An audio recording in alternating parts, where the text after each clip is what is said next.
Hola,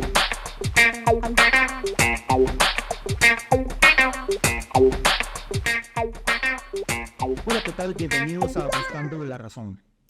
Bueno, Bernardo Arévalo de León ganó la presidencia de Guatemala con el 58% de los votos. La ciudadanía, de alguna forma cansada de la corrupción, lo favoreció a Movimiento Semilla. Cabe destacar que Guatemala se encuentra dentro de los 30 países más corruptos. Se encuentra con nosotros en Buscando la Razón el doctor Eduardo Fernández Luña, doctor en Ciencia Política, egresado de la Universidad de Santiago de Compostela. Ha compaginado su vida como profesor en la Universidad Francisco Marroquín. También ha trabajado con distintos grupos de reflexión y ha colaborado activamente con el Centro para el Análisis de las Decisiones Públicas, CADEP. También con fundaciones como Liberty Foundation, Fundación FAIS, entre muchas otras. Doctor, bienvenido a Buscando la Razón. Bueno, pues es un verdadero placer. Muchas gracias por la invitación y vamos a pasárnoslo bien charlando sobre las elecciones en Guatemala. Así es, sin duda, muchas gracias por su tiempo. Bueno, entramos de lleno. ¿Cuál es ahora entonces el panorama político para nuestro país, tomando en cuenta que han ganado las elecciones el partido político Movimiento Semilla? Bueno, yo creo que en cierto sentido y después de la tensión que se vivió en la primera vuelta, en el ínterin entre primera y segunda vuelta, con allanamientos, intervenciones, persecuciones de todo tipo y finalmente con la segunda vuelta y los resultados, pues ahora de lo que se trata es de ver si el proceso de transición y de alternancia, que debería de ser un proceso normal en democracia, pues se produce sin altercados o si por el contrario hay determinadas fuerzas que quieren seguir generando inestabilidad y quieren dificultar pues lo que han señalado las urnas, ¿no? Que creo que el mensaje de las urnas, pues con sus limitaciones, porque la abstención ha sido alta, pero el mensaje ha sido muy claro, ¿no? La población ha demostrado a quién quiere y ha rechazado una vez más a la candidata Sandra Torres del partido UNE, ¿no? Entonces, solo queda esperar a que todo siga, suponemos, con normalidad, para que en enero del 2024, el 14 a las 14, el poder transite con normalidad, que es lo que tiene que suceder en una democracia liberal occidental como es la democracia guatemalteca. ¿Qué significa esa victoria para Bernardo Arévalo, tomando en cuenta que el partido Movimiento Semilla es un partido pues progresista? ¿Qué es lo que sucede con todo esto? Bueno, obviamente sospecho que al interior de Semilla, ahora, si yo fuese parte de Semilla, pues tendría mucha presión. O sea, quiero decir, el reto es inmenso, ¿no? Y el reto es inmenso por varias razones.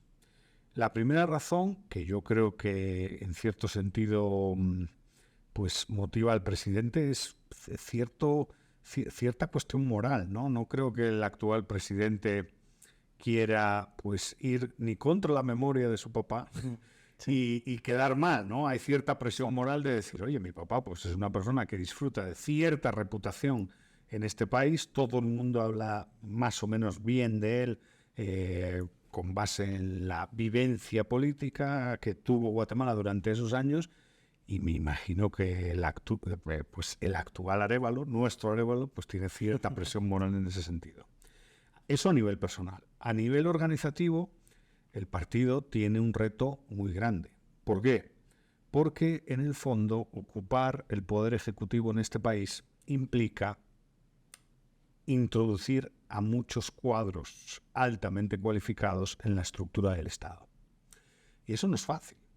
Evidentemente, serán muchas las personas que ahorita se unan a Semilla buscando chance y una oportunidad de entrar pues, en el gobierno, pero claro, estas cuestiones son cuestiones de confianza, ¿no? Y de verdad tiene el partido la capacidad para ubicar, y no exagero, a más de 1.000 personas, a más de 1.000 cuadros, entre 1.000 y 2.000 en realidad, y más 2.000 según los que saben,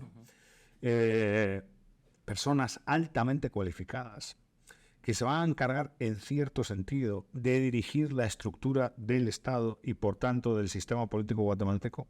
Hombre, eso es un reto muy importante.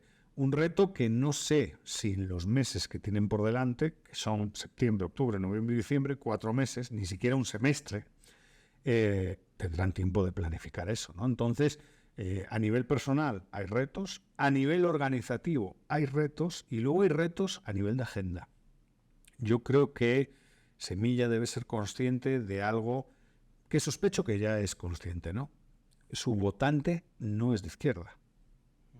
Claro. O sea, cuando uno ve las 2 encuestas que publicó la Fundación Libertad y Desarrollo gracias a Gallup, a SIP Gallup, que fue la empresa que la ejecutó, lo que se observa es que son pocas las personas que en este país se declaran explícitamente de izquierdas. La mayoría o no sabe ubicarse en el espectro ideológico o apuesta por opciones más conservadoras o de derechas, ¿no? Claro. Y sin embargo ha ganado Semilla. Entonces, ¿eso qué significa? Que gran parte del apoyo electoral que ha recibido este partido no es un apoyo de carácter ideológico. Es un apoyo que viene por otras razones.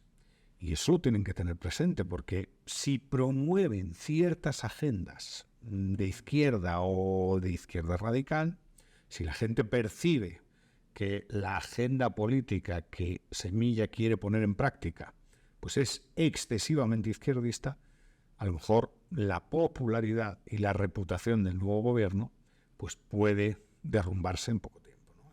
Entonces son 3 retos. Un reto a nivel personal, un reto a nivel organizativo y un reto a nivel programático. Entonces, si menciona que no fue tanto un voto de tipo ideológico, ¿qué tipo de votantes fueron los que apoyaron a Semilla y por qué razón? Sí. Bueno, yo voy a contar una anécdota porque, bueno, estuve de observador y, bueno, afortunadamente los observadores no pueden opinar políticamente, pero una vez dejan de serlo, como es el caso, esto está grabado después de las elecciones, pues entonces sí puedo opinar. Yo, bueno, lo dicho, participé en una misión de observación con parlamentarios de varios países de Iberoamérica y visitamos varios centros de votación y obviamente charlamos con personas en distintas mesas, ¿no?, electorales.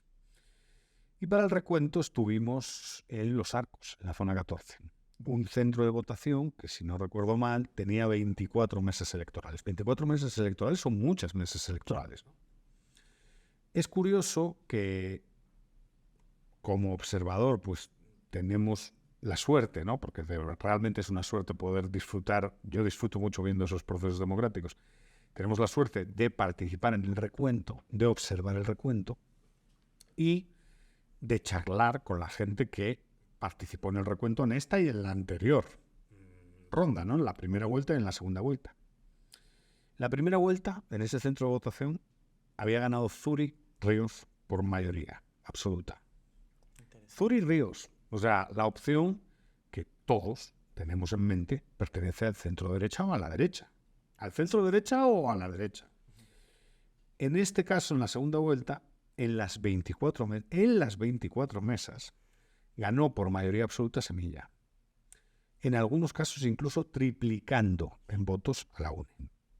Entonces, claro, uno dice, ¿cómo puede ser, no? ¿Cómo puede ser que en primera vuelta haya ganado Zuri Ríos y que en segunda vuelta haya ganado Semilla? Pues creo que la razón que explica esta transición en el voto tiene que ver más con cuestiones asociadas con la lucha contra la corrupción, con cuestiones asociadas con la transparencia y con cuestiones asociadas a la necesaria reforma que el sistema político guatemalteco tiene que enfrentar en los próximos años, que con una cuestión de ideología. O sea, la gente no votó a Semilla, creo, mayoritariamente por una cuestión ideológica. Lo votó con un ansia de renovación. Lo votó con la firme creencia, ojalá esperemos que no se haya equivocado el electorado, de que los miembros que conformarán el nuevo Ejecutivo y que están en el Congreso, pues son, entre comillas, decentes, no incurren en casos de corrupción obscenos, son confiables. Y les votó porque, bueno, suponen que Semilla puede generar un espacio de diálogo para discutir las futuras reformas que debe de enfrentar el país. Porque al final se trata de eso. Quizás a lo mejor nosotros, imaginando, ¿no?, que fuese Semilla, no tenemos propuesta, pero somos capaces de construir un espacio para discutir una propuesta. Entonces yo creo que eso fue lo que motivó mucho voto. Y luego a nivel etario, digamos, de edad, de grupos de edad, la encuesta, las dos últimas encuestas de la Fundación Libertad y Desarrollo, que creo que son productos muy buenos, muestran un dato que ya creo que todos conocíamos o intuíamos, ¿no? Y es que joven, urbano y con cierto nivel de formación, mayoritariamente va a votar a Semilla. Y eso pasó en primera vuelta en el departamento de Guatemala y en el Distrito Central Metropolitano, y pasó ahorita en gran parte del país, ¿no? Hubo departamentos en los que Semilla arrasó. Departamento de Guatemala, Quetzaltenango fue obsceno, la chamarreada que le dieron a la UNE. Yo creo que Chimaltenango también fue. Toto, bueno, Toto fue más ajustado. Catepec. O sea, claro, hay una serie de departamentos en el occidente y en el sur del pueblo, ¿no? que es evidente la victoria, ¿no? De todas maneras, hay unas variables que yo creo que son importantes: joven y urbano. La tercera sería más nivel formativo, pero bueno, joven y urbano es el perfil social que mayoritariamente optó por la opción de Semilla. Y, claro, ese perfil social lo que quiere es futuro, lo que quiere es ilusión, lo que quiere es cambio y esperanza. Y yo creo que eso es lo que Sandra fue incapaz de vender, porque claro, después de 3 derrotas, ahora una cuarta más, después de 4 derrotas, es un perfil político que, independiente de lo que pensemos de ella, es un perfil político que se asocia a la vieja política. Y eso no te lo puedes quitar de encima. O sea, la percepción, la narrativa popular alrededor de ese candidato, de esa candidata, de ese perfil político eso es vieja política. Y el país necesita un cambio. ¿Por qué? Porque ya hemos probado lo que fue la vieja política y no nos ha dejado avanzar. Yo creo que hay un tema que fue un tema muy políticamente incorrecto, pero que fue un temazo en realidad de discusión, ¿no? Y es, por ejemplo, ver a Sandra hablando de luchar contra la inmigración, ¿no? Pero vamos a ver, ¿de qué estamos hablando, hombre? Si ustedes llevan en el poder en cantidad de años y lo único que ha hecho la gente es emigrar, ¿no? O sea, cuando determinadas corrientes decían, si llega Semilla va a haber esto como Venezuela, una migración masiva y tal. Pero vamos a ver, si ya hay una migración masiva, ¿cuántos guatemaltecos tienen que abandonar obligatoriamente casi su país que no quieren abandonar, país en el que les gustaría seguir residiendo y compartiendo con sus familias por culpa de las limitaciones de carácter económico, ¿no? Porque al final, claro, pues necesitamos un empleo, necesitamos una renta para vivir, ¿no? Yo creo que son dos los grandes problemas que la ciudadanía guatemalteca ha señalado a lo largo de la democracia, desde mediados de los 90, y que la clase política ha sido incapaz de enfrentar. 2 problemas. Un problema es empleo y el otro problema es seguridad. Da igual la encuesta que veamos, da igual si es de cultura política, de población activa, de lo que sea, la ciudadanía guatemalteca siempre hace hincapié en esas 2 cuestiones. Y los gobiernos, pues desafortunadamente, no han enfrentado eso. Ahora veremos si Semilla puede enfrentar, aunque sea uno de esos problemas. Sin duda alguna, podría ser el tema del empleo, ¿verdad? Bueno, en todo esto mencionaba que dentro de la primera vuelta ya se visualizaba algo entonces con los 23 diputados que logró colocar pues, el partido político Semilla, ¿verdad? Solo dio 7 en la metrópoli, en el departamento de Guatemala. Sí, sospecho que incluso ellos estaban sorprendidos, ¿eh? Sí. Yo imagino, si no recuerdo mal, en la anterior legislatura tenían 6, ¿no? Que además es muy curioso porque todos los diputados que tenían encuentro por Guatemala fueron diputados por Semilla para la pasada legislatura, ¿no? Entonces, imagino que en los análisis más optimistas, sospecho, Semilla debía pensar, vamos a llegar a 10 en todo el país.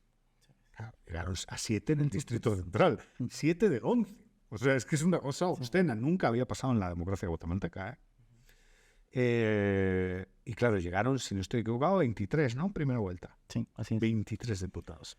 Muy bien, vamos a continuar con esta charla sin duda alguna, pero debemos irnos a un corte. Ya regresamos.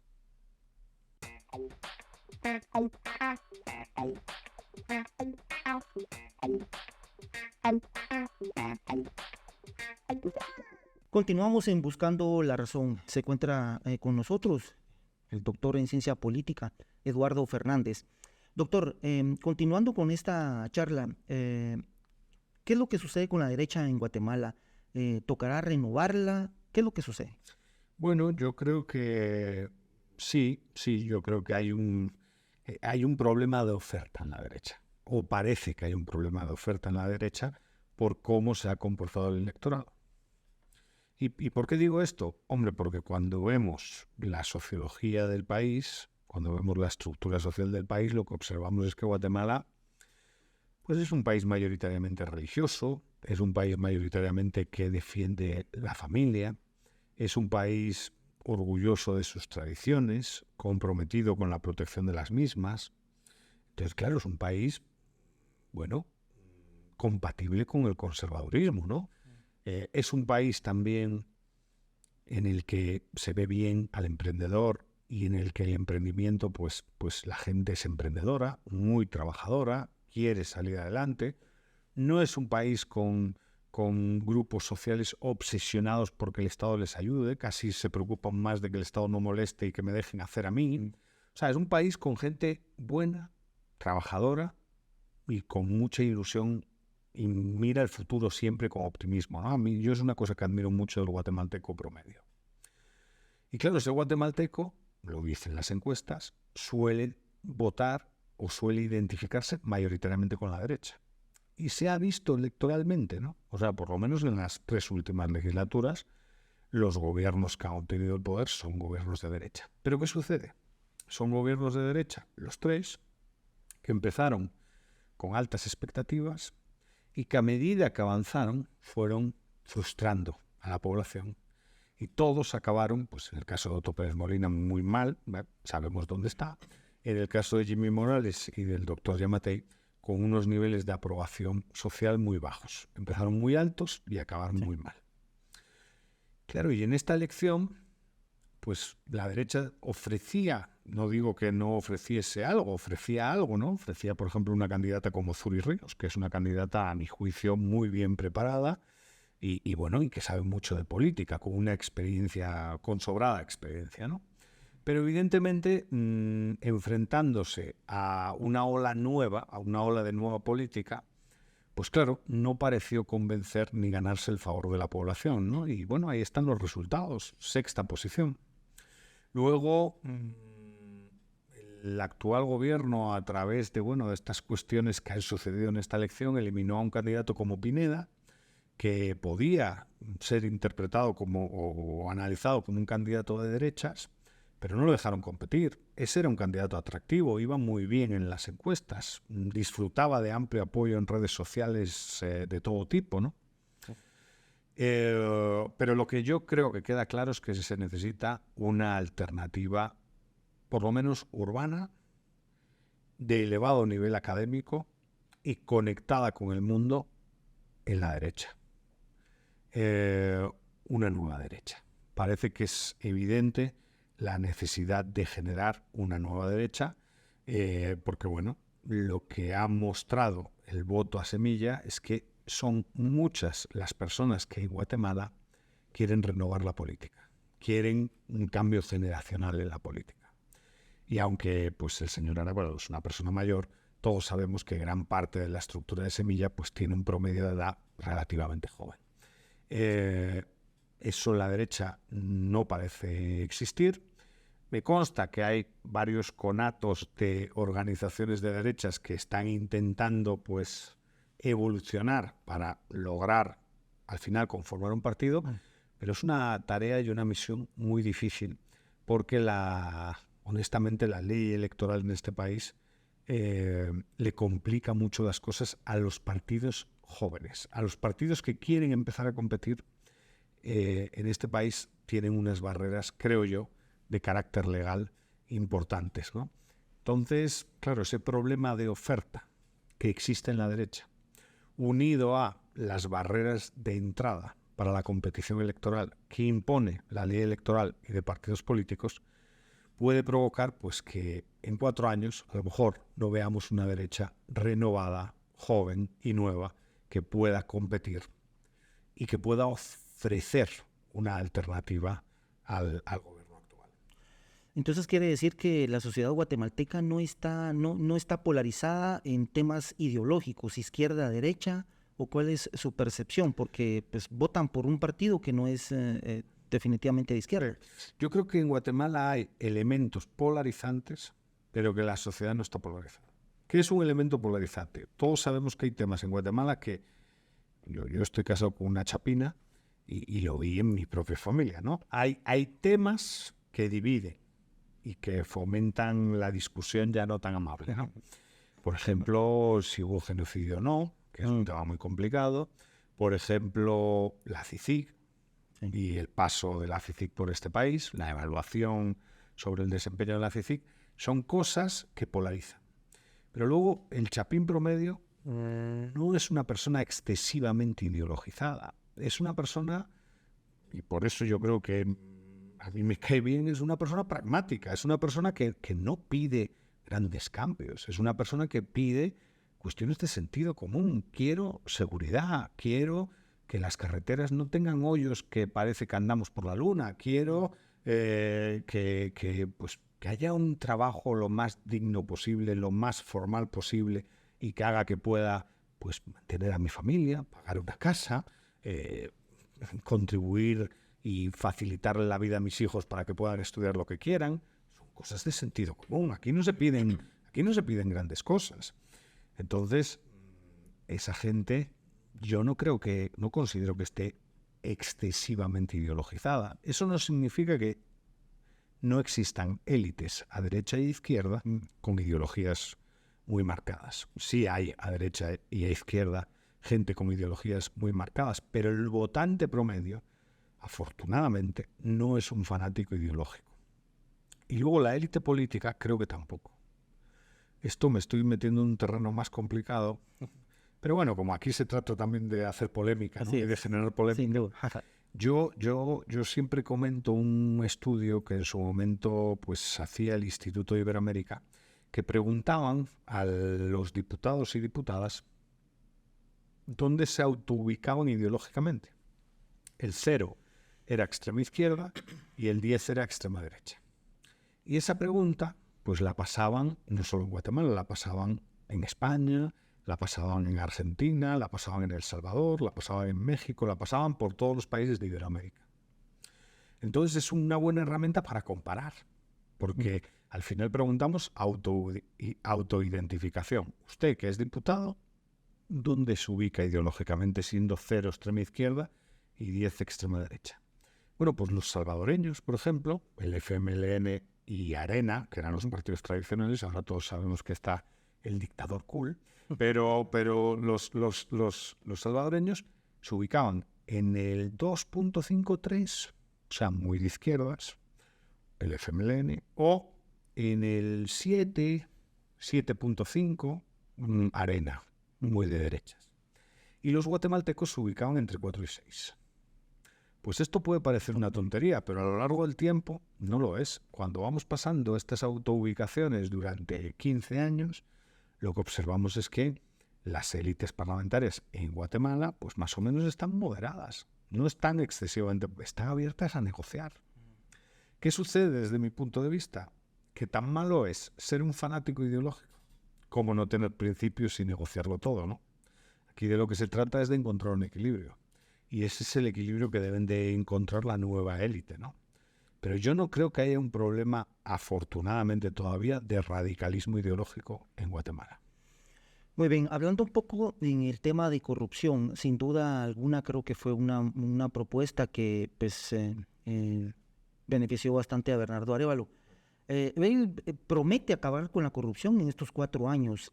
¿Podrá hacerlo en estos 4 años llevando lo que anteriormente platicábamos, buenos perfiles y que logre llenar los cuadros con toda la gente que tiene alrededor suyo?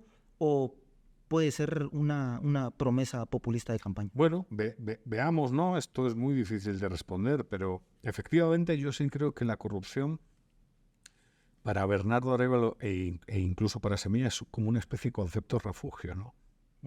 Yo creo que esto tiene que ver un poco con teoría de la comunicación y con marketing político, ¿no? O sea, al final, si no sabes qué responder o si no sabes la respuesta adecuada, habla de corrupción, ¿no? Yo creo que era lo que le decían los asesores al candidato, ¿no? O sea, lo que le decían, hay un triángulo y tú no puedes salir de ese triángulo, ¿no? Y si no sabes bien la respuesta, oye, si estás hablando de obra pública y no tienes ni idea o no te acuerdas de las cantidades, tú tira el tema de corrupción, porque es un concepto refugio buenísimo.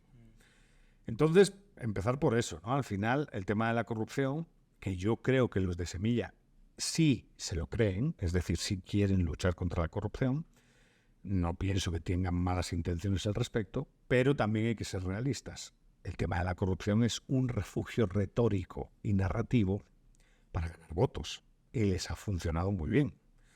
Ahora, ¿podrán poner en práctica medidas anticorrupción eficaces?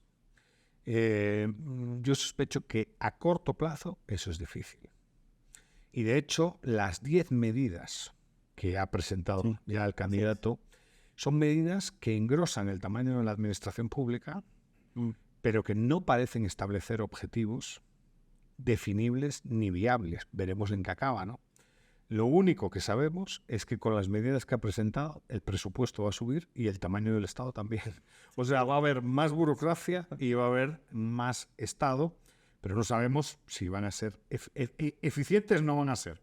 Como muchos serán eficaces en la lucha contra la corrupción.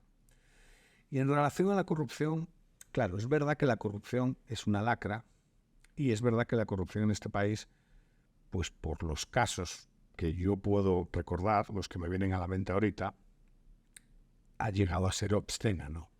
O sea, claro, la corrupción tiene un costo social muy grande para la población, ¿no? O sea, si yo participo en una licitación de carreteras y tiene que tener, pues qué sé yo, me invento 20 milímetros de concreto y hay corrupción, pues a lo mejor le meto 14 o 12 y eso hace que la vida útil de esa obra pública pues sea mucho menor, ¿no? O sea, todos sufrimos la corrupción.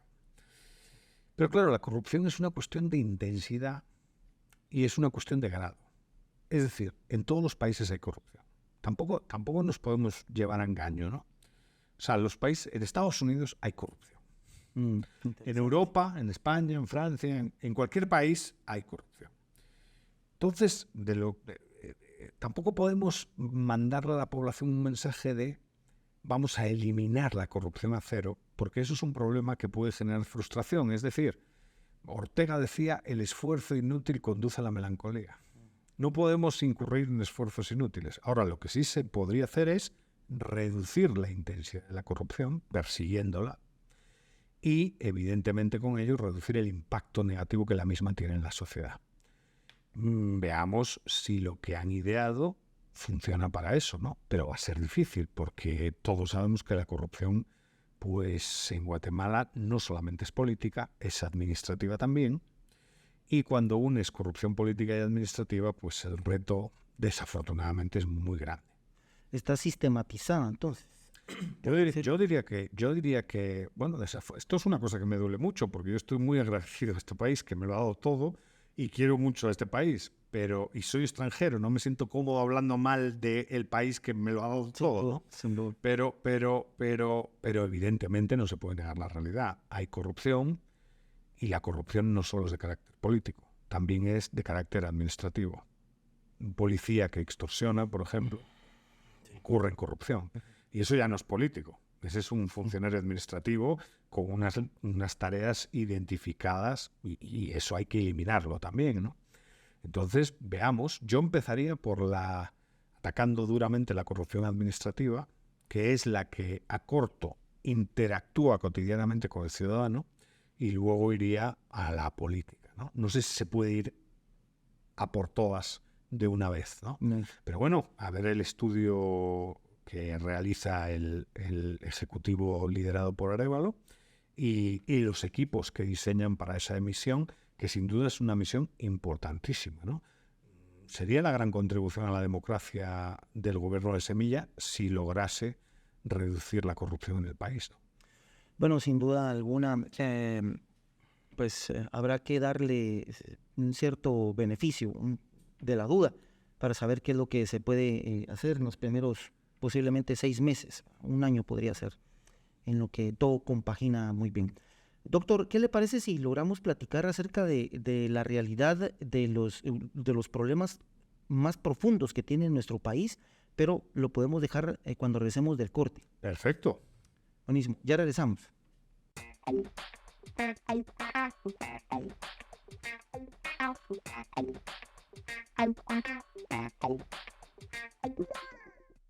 Muy bien, continuamos. Bueno, doctor Fernández, conversábamos anteriormente sobre cuáles son los verdaderos temas profundos que afectan a nuestro país. ¿Qué es lo que el nuevo gobierno de Semilla debe implementar muy prontamente en Guatemala? Sí. Yo creo que hay como dos ámbitos, ¿no? Uno es todos son políticas públicas, eso es cierto, pero hay un ámbito que atañe más al Estado estrictamente y hay otro que atañe pues a ciertas políticas que tienen un impacto seguro en la población, ¿no? En cuanto a lo primero, son temas que ya todo el mundo tiene claro. Ley electoral y de partidos políticos. Pues es algo que han dicho que por lo menos van a reflexionar sobre ello para ver cómo atacar ese tema y cómo entrar a ese tema, ¿no? Con objeto de mejorar la legislación electoral en el país.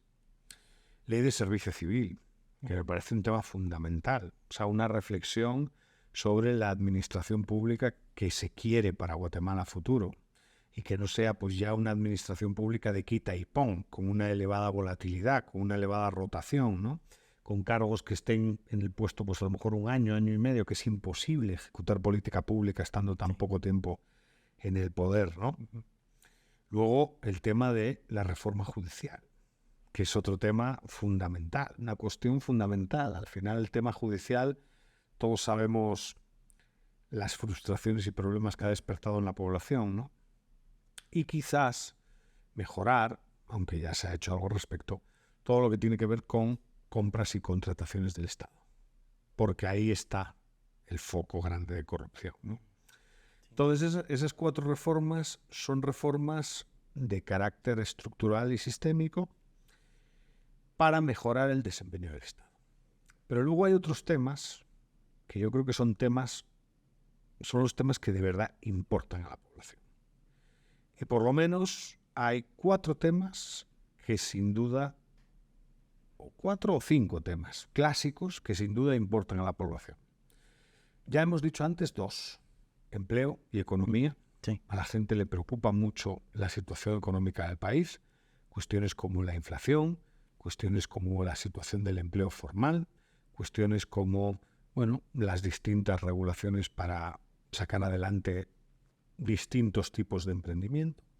Todo lo que tiene que ver con economía y empleo importa al ciudadano guatemalteco. En segundo lugar, seguridad, porque seguridad y provisión de seguridad tiene que ver con protección de la vida, por un lado, y con protección de la propiedad, por otro. Y ambas cuestiones son muy importantes para el ciudadano guatemalteco. En tercer lugar, todo lo que tiene que ver con infraestructura. Y la infraestructura le preocupa al ciudadano de a pie, pero también le preocupa al empresario. Una infraestructura en mala situación pues, provoca una subida de costes y provoca que todo el aparato, por muy eficiente que ello sea, pues no sea eficiente, sea ineficiente, ¿no? El tema de la infraestructura además es dramático porque, bueno, sabemos que en este país, bendita agua, ¿no?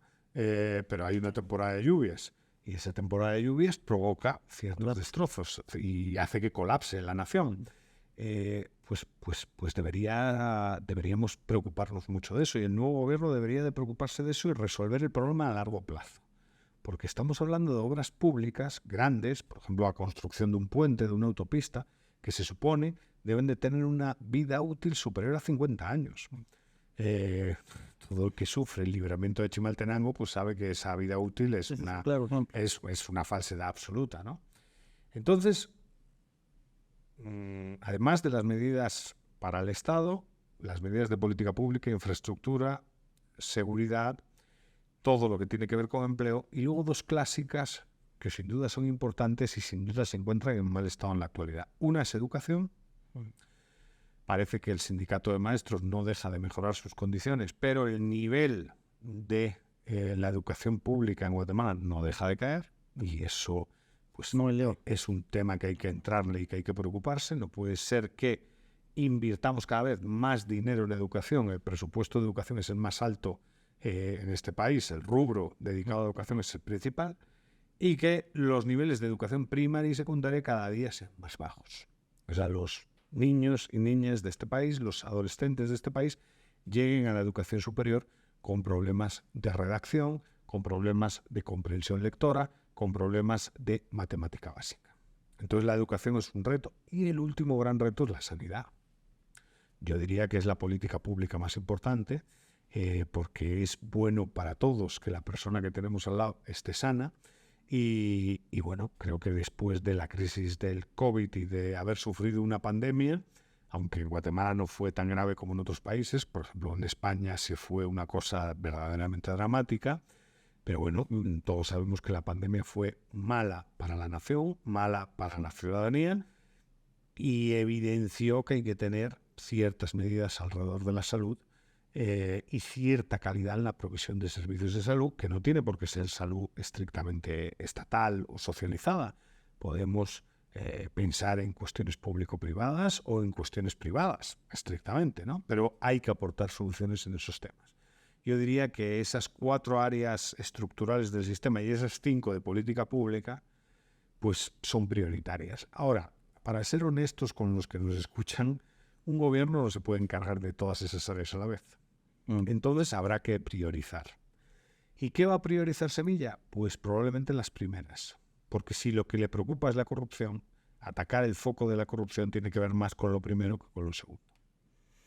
Interesante. Bueno, hablando de todo esto, mencionaba un poco acerca de los tipos de votantes, cómo se desarrolló esta elección, y sin duda alguna hubo información, pero también hubo mucha desinformación.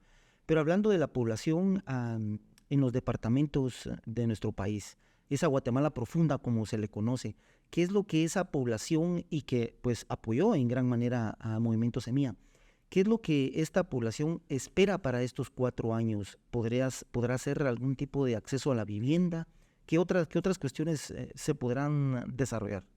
Sí, yo diría que esa otra Guatemala, que es la Guatemala del campo, la Guatemala rural, para muchos una Guatemala también obviamente muy auténtica, creo que sus demandas tienen más que ver con cuestiones de naturaleza infraestructural y social, ¿no? Al final son muchos los retos de la población rural y pocos los servicios a los que tienen acceso. Guatemala tiene un problema, y es que es un país macrocefálico. O sea, en la capital y en el departamento, digamos, de Guatemala, se encuentra la gran parte de los servicios que provee el Estado. Y quizás esa población que vive pues, en la periferia, yo, por ejemplo, en España, soy originario de la periferia, lo que pide es cierta sensibilidad por parte del Estado para facilitarle la vida, ¿no? Y entonces, bueno, pues otra vez, ¿no? El acceso a la educación pública está garantizado. Pero ¿cuál es la calidad de la educación pública en el interior de la República? Sí. ¿Cómo son las escuelas? ¿Cómo son las sillas y mesas, escritorios, donde los niños de este país aprenden a leer, aprenden a escribir, aprenden a hacer matemática? Pues yo las que he tenido la oportunidad de ver estaban en un estado lamentable. Lo mismo con los centros de salud, lo mismo con las infraestructuras. Yo creo que esa gente lo que pide es más o menos esas cuestiones. Luego hay otro tipo de movimientos que reivindican pues elementos más materiales, ¿no? Por ejemplo, acceso a tierras y otro tipo, acceso a electricidad barata. Eso va a ser un problema, probablemente una fuente de conflicto a futuro, pero no creo que sea la mayoría de la población rural la que tiene ese tipo de demandas ya, pues reivindicando tierras o reivindicando una electricidad gratis para todos, ¿no? Yo creo que la gran mayoría lo que quiere son cosas de sentido común. O sea, que mi hijo pueda estudiar en un sitio decente, que si mi hijo se pone enfermo o si yo mismo me pongo enfermo tenga acceso a un antibiótico, aunque viva a 300 o 400 kilómetros de la capital, y que en el fondo, si me quiero desplazar o quiero sacar mi producto, verdura, hortaliza, lo que sea, pues pueda sacarlo sin problema porque las carreteras se encuentran en un estado decente, ¿no? Creo que la mayoría de la gente que vive en la periferia pide ese tipo de cuestiones. Ahora no podemos obviar lo otro, claro, hay cierta cultura y actitud antisistema que lo que quiere es una redefinición de la propiedad y que lo que quiere es que otros paguen la fiesta, ¿no? Y que la electricidad sea gratis. Sin duda. Bueno, y estos grupos, como menciona, estos grupos, pues de alguna forma podrían buscar eso porque no los dejaron participar con algún tipo de candidato específicamente en estas elecciones pasadas. Sí, yo creo que le han hecho un flaco favor a la democracia en general, eliminando la candidatura del MLP, ¿no? Sin duda contribuiría a fragmentar en la elección presidencial el voto de izquierdas.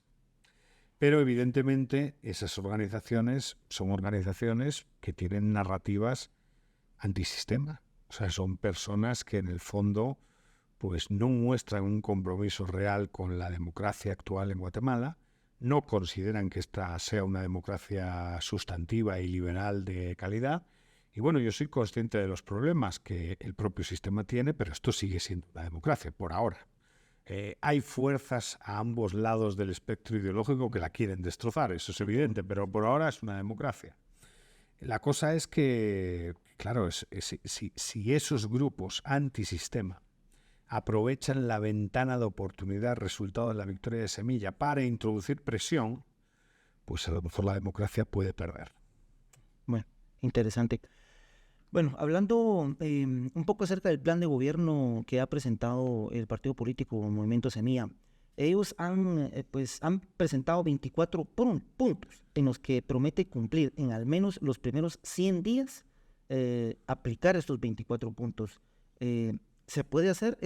¿Puede ser una realidad o es otra promesa de campaña? Yo creo que todo eso son promesas de campaña, ¿no? O sea, yo veo muy difícil en tan poco tiempo aplicar un programa político. Yo creo que en 3 meses lo primero que hay que crear es un equipo. Y me cuesta creer, han ya publicado nombres, ¿no? Ya se sabe que Óscar Villarán será ministro de Energía y Minas. Si no estoy equivocado, la licenciada Giraca va a ser la encargada de Educación. O sea, ya han publicado nombres con un currículum importante, o sea, personas que sí parecen saber mucho de su campo de actuación, pero bueno, vamos a ver, 90 días en política no es nada, es un suspiro, o sea, es una cosa rapidísima. Estamos hablando de organizaciones complejas, estamos hablando de maquinarias burocráticas que tienen inercias con las que probablemente el nuevo gobierno tenga que pelear y luchar, ¿no? Y yo creo que banalizar la venta de un programa así tan a la ligera, yo lo que sí creo es que en términos generales, y no yendo a medidas concretas, el gobierno presidido por el doctor Arévalo sí se va a centrar en algo que ya lo dijo en su momento en un debate televisivo, en un debate que más bien fue una entrevista, y luego en un debate. Y es mejorar la calidad institucional de Guatemala. Que es un tema muy general, pero que es un tema que dentro de lo general, yo, por ejemplo, que pertenezco al gremio, entiendo. Y en 4 años sí les da tiempo. 4 años, lo que no sé es si la ciudadanía se dará cuenta de la mejora de la calidad institucional. Pero creo que el nuevo gobierno, se preocupará de mejorar la calidad institucional. Y en esa mejora de la calidad institucional, pues afrontará debates sobre los temas que hemos discutido antes. Ley electoral, reforma judicial, ley de servicio civil, compras y contrataciones del Estado, y cómo mejorar el desempeño del Estado guatemalteco en la implementación y ejecución de política pública. Le meterán su toque ideológico. Pero yo no creo que sean radicales en ese toque ideológico, porque sospecho son conscientes de quién les ha votado. Y son conscientes de que si quieren seguir como partido político, porque esto al final el señor Arévalo dentro de 4 años se va a ir. Si quieren seguir, Siendo fuerza. pues siendo fuerza y creciendo en el Congreso, tendrán que mostrar algún tipo de resultado tangible. Centrarse en ganancias rápidas, que es otra línea de debate que podemos tener, puede ser muy bueno, pero lo que pasa es que me cuesta identificar las ganancias rápidas, ¿no? Yo honestamente, esto que voy a decir, pero bueno, para esto es un podcast, ¿no? Yo honestamente me centraría solo en una política pública, Muy interesante. sabiendo que esa política pública y ese problema lo voy a resolver. En 4 años, un gobierno sí puede resolver 1 o 2 problemas. No puede resolverlo todo. Esto lo dijo el doctor Arévalo el otro día celebrando la victoria, ¿no? Dijeron, bueno, esto no va a cambiar de la noche a la mañana. Esto no es tan fácil, ¿no? Pero lo que sí pueden cambiar es una política pública o 2. Pueden mejorar la ley de servicio civil y con ello la administración del Estado y, por ejemplo, pueden mejorar seguridad. Yo no estoy a favor, soy muy crítico con el vecino, ¿no? Con Bukele, ¿no? Yo no estoy a favor de cómo hace política Bukele, pero lo que sí está claro es que Bukele ha sido capaz de proveer seguridad. A lo mejor a un costo muy elevado, porque hay detenciones extrajudiciales, hay demasiada gente en la cárcel, bueno. Pero yo entiendo que muchos salvadoreños que antes no podían salir a la calle, pues ahora salen. A mí no me gusta, pero ese caso evidencia con claridad que una política pública se puede conseguir. Una. Luego en economía es un desastre Bukele, ¿no? Tiene una deuda pública obscena, está desafortunadamente en El Salvador casi quebrado, pero sí, pero ha logrado una política pública. Pues yo le diría a Semilla que se centre en una política pública y que luego intente sumergirse en otras, pero que de mano vaya por una, porque esa una es tu carta de presentación. Es la carta de presentación de decir, esto que era un problema real de la ciudadanía guatemalteca ha quedado resuelto. Y al final la política va de eso, de ir resolviéndole problemas a la gente, ¿no? Sí. Pero cuando hay ofertas un poco lo loco, 20, 24 medidas, 10 cuestiones solo en el campo de la corrupción, a mí ya me empieza a despertar desconfianza. Sospecha. Bueno, doctor, le agradecemos bastante su tiempo. Sin duda alguna hemos llegado al final, pero continúe en sintonía de Buscando la Razón. Nos vemos en la próxima. Gracias, doctor. Muchas gracias por todo, ha sido un placer.